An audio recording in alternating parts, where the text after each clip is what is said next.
Finally আমি আমার birthday blog তোমাদের সাথে শেয়ার করতেছি। আমার বার্থডেতে এবার কি কি অ্যাক্টিভিটিস করলাম জাস্ট ওগুলো তোমাদের সাথে একটু ছোট্ট করে শেয়ার করব। এক একজনের বার্থডেতে অনেকভাবে সেলিব্রেশন করে, বাট আমি আমার বার্থডেতে শুধু কেকই কাটি, কজ আমার ফ্যামিলি ভাবে বার্থডে সেলিব্রেশন করা লাইক করে না। বার্থডের দিন রাতে আমার হাজবেন্ড আমাকে উইশ করার জন্য বসে থাকে অনেকক্ষণ, যেহেতু আমি আমার বাসায় ছিলাম আর আমার হাজবেন্ড ছিল তার বাসাতে। উইশ করলো অ্যান্ড আফসোস করতেছিল যে এবার বার্থডেতে তার সাথে নাই আমি। আসলে এটা অ্যাক্সিডেন্টলি হয়ে গেছে যে এই বার্থডেতে আমি আমাদের বাসাতে। যাই হোক, পরের দিন সকালে ঘুম থেকে উঠলাম অ্যান্ড ওঠার পরপরই আমার কাজিনরা একে একে উইশ করতেছিল আমাকে। আমার কাজিনদের এক্সাম চলতেছিল, সো ওরা আমাকে উইশ করে ওদের এক্সাম দিতে চলে যায় অ্যান্ড বাসায় এসে দেখি আমার জন্য সারপ্রাইজড। আমার কাজিনরা আমাকে অনেক অনেক ভালোবাসে, সেটা আমি মনে প্রাণে বিশ্বাস করি, বাট ওরা যে আমার জন্য এগুলা করবে আমি একদমই আশা করি নাই। আমার কাজিনরা যেহেতু এখনো অনেক ছোট, সো ওদের কাছে মানে বেশি টাকা থাকবে না, এটাই স্বাভাবিক, বাট ওরা হচ্ছে ওদের টাকা জমিয়ে আমার জন্য আমার বার্থডে সেলিব্রেশন করছে। মানে ওরা ওদের সামর্থ্য অনুযায়ী যা করছে আমি দেখে একদমই অবাক হয়ে গিয়েছি। মজার বিষয় হচ্ছে কোনো ক্যান্ডেল ছিল না, সো ওরা হচ্ছে কিভাবে যেন একটা ক্যান্ডেল বানাইছে ওইটাই জ্বালাচ্ছিল, মানে আমাকে কোনো কিছুতে আর কি বাদ রাখে নাই ওরা। আমার এভরি টাইমে বার্থডেতে মানে কেক কাটা হয়, বাট এইবারে কেকটা আমার কাছে অনেক বেশি স্পেশাল ছিল, কজ ওদের টাকা জমিয়ে আমার জন্য ছোট্ট ছোট্ট কেক কিনে আনছে। কেক কাটলাম অ্যান্ড ওদেরকে কেক খাওয়াই দিচ্ছিলাম। যেহেতু ওদের এক্সাম চলতেছিল তাই আমি চাচ্ছিলাম না ওদের টাইমগুলোকে ওয়েস্ট করার জন্য, কারণ ওদের এক্সামে হচ্ছে আমি পড়াচ্ছিলাম যাতে ভালো একটা রেজাল্ট করে। কেক খেলাম অ্যান্ড কিছুক্ষণ পড়াশোনা করার পর আমাদের একটু একটু ক্ষুধা লাগে, সো লাল চা করতেছিল আমার কাজিন আর সাথে বিস্কুট ছিল, সো ওগুলা খাচ্ছিলাম।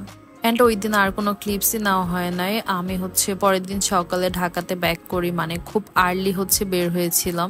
যেহেতু অনেক আর্লি বের হয়েছিলাম, সো অনেক ফাস্ট চলে আসছিলাম ঢাকাতে অ্যান্ড এসে দেখি সবাই ঘুমে, সো ঘুম থেকে সবাইকে তুললাম অ্যান্ড এরপরে হচ্ছে ব্রেকফাস্ট করতেছিলাম। আমার হাজবেন্ড তো একদমই অবাক হয়ে গেছে যে এত সকালে আমি ঢাকায় ব্যাক করছি। সবাই মিলে নাস্তা কমপ্লিট করলাম অ্যান্ড এরপরে হচ্ছে রান্না বসায় দিচ্ছিল আম্মু। আমি যেহেতু 1 উইকের মতো আমাদের বাসায় ছিলাম, সো বাসায় এসে দেখি যে সবকিছু একদম উল্টাপাল্টা হয়ে গেছে। আমি যে এগুলা কিভাবে ঠিক করব বুঝতেছিলাম না। প্রত্যেকটা জায়গায় কাপড় দেন এইটা ওইটা দিয়ে অবস্থা খারাপ করে রাখছে আমার হাজবেন্ড, সো এগুলো আমার আস্তে আস্তে করে ক্লিন করতে হবে। যাই হোক, মোটামুটি আমি ক্লিন করতেছিলাম অ্যান্ড এরপর আর কোনো ভিডিও ক্লিপসই নেওয়া হয় নাই, যেহেতু অনেক বেশি কাজ করতেছিলাম। আর সন্ধ্যায় আমার খুবই ক্ষুধা লাগছিল, সো এই জন্য একটু নুডলস বসাই দিছিলাম। ওই দিন বাসায় গিয়ে রামেন খাওয়ার পর অনেক ঝাল লাগছিল, সো রামেনটাকে কয়েকদিন স্কিপ রাখতে চাচ্ছিলাম, কজ ওইটা খাওয়ার পরই না পেটটা অনেক বেশি ব্যথা করে। আর এই যে খুবই অল্প সময়ের মধ্যে আমার নুডলস রান্না করা হয়ে গেল অ্যান্ড খেলাম। তারপর আবার চিপসও খাচ্ছিলাম। রিসেন্ট আমার এই চিপসটা খুবই ভালো লাগে, পপেয়ার্সের চকলেট ফ্লেভার যেটা। আর এই যে রাতে শুরু হয় আমার জামাইয়ের ভালোবাসা, মানে সে হচ্ছে আমার জন্য কেক, ফ্লাওয়ার সব নিয়ে আসছিল। আমি তাকে অনেকবার বারণ করছিলাম, যেহেতু আমি এখানে ছিলাম না, সো আর কেক কাটার দরকার নাই। তখন সে আমাকে ধমক দিয়ে বলে যে আমার একটা মাত্র বইয়ের বার্থডে, সো কেক কেন কাটবো না। আমি তাকে ওই দিন সারাদিনই বারণ করছিলাম যে বাসায় যাতে কোনো কেক না হয়, তাহলে কিন্তু ঝগড়া লাগবে, বাট সে একদমই শোনে নাই। কেক তো আনছি, সাথে ফ্লাওয়ারও নিয়ে আসছে, মানে আমি তো একদমই অবাক হয়ে গিয়েছি।